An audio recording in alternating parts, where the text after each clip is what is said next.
Hello everyone. So let's take this odd one out.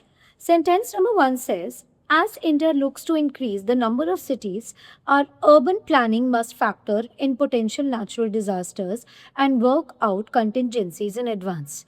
Authorities must revise data and upgrade infrastructure and mitigation plans even if their local area hasn't been visited by a natural calamity yet.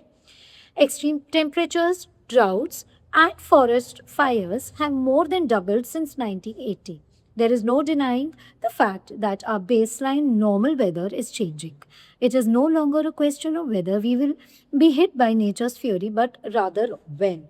Now, if you see all these five sentences, sentence number uh, 3 is giving us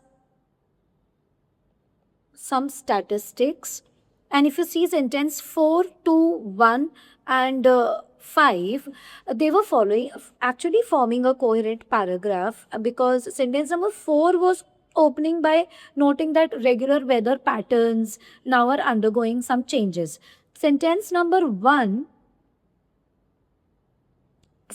number one was then stressing on that urban planning must be designed in such a way that they should keep disasters in mind.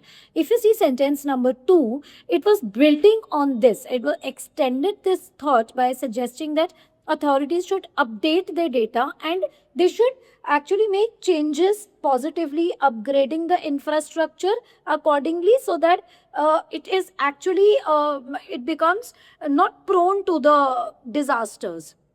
And then sentence number 5 sounded like a concluding sentence because it was just wrapping up the argument by underlining the urgency, the warning that a disaster can come anytime sooner or later. If you see sentence number 3, on the other hand, it was actually presenting some statistics of 1980. Though it was relevant to this topic, but it was not aligning to the chain of the other four sentences because the other four sentences sounded more like policy oriented tone and related to the what government should do, but sentence C was actually giving us only the statistics which were not aligning with the other four sentences. So sentence 3 was the odd one out.